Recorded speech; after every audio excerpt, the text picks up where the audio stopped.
let's take a look at finding the domain of a function if we're given an equation. Now, to be frank, the domain of most functions would usually be negative infinity to positive infinity. And I'm writing this in what's called the interval notation. Let me explain why. We know the domain means the x value. Examine the function that's given. 4 parentheses x plus 8. Is there any x value that is off limits? Any number that would make that undefined or unworkable?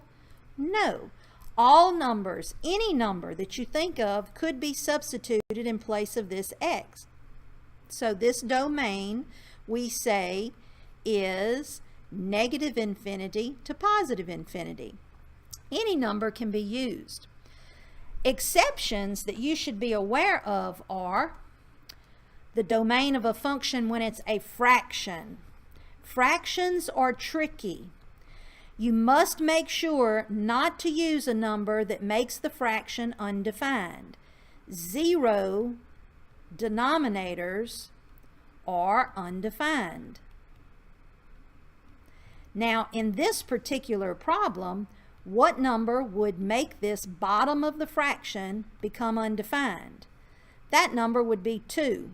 If you think about it, 2 minus 2 would give me 0, and I can't have that. So every number on the number line except the number 2 could be used in this domain. Every number.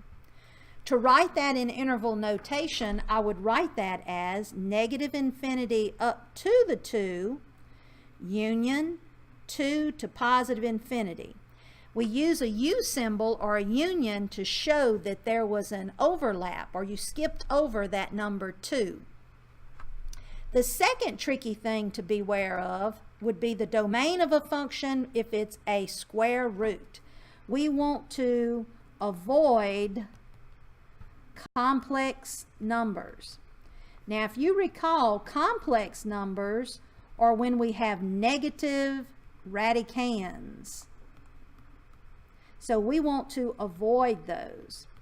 A number like negative 16 would make this negative, because if I substitute negative 16 in for x, negative 16 plus 15 is negative 1, and that's I. It's imaginary.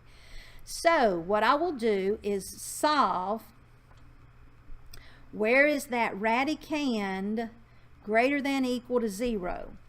Well, if I simply subtract the 15 on both sides, I see that x would have to be greater than or equal to 0.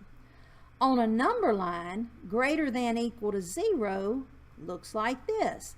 It's all the numbers to the right of 0, including 0. In interval notation, we write that as bracket 0, since that is a closed circle, it includes 0, comma, positive infinity. So watch out for fractions and square roots. Otherwise, the domain is usually negative infinity to positive infinity.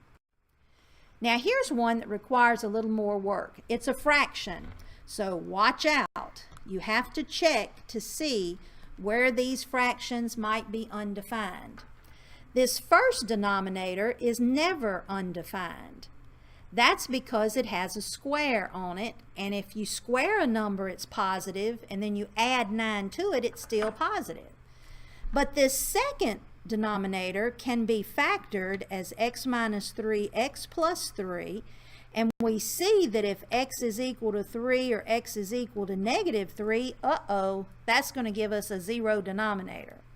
So on a number line, we want to use every single number except the negative 3 and the positive 3.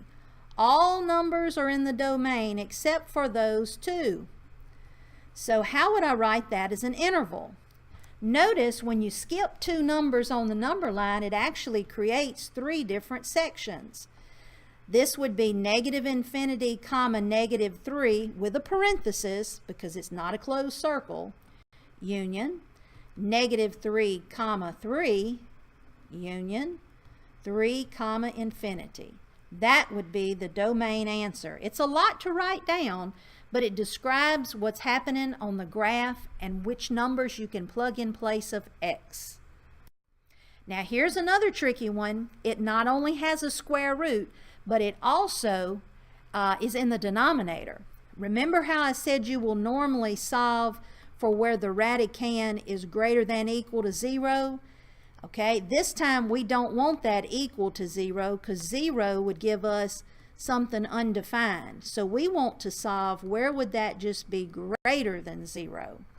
Well, if I subtract 11 on both sides, x is greater than negative 11.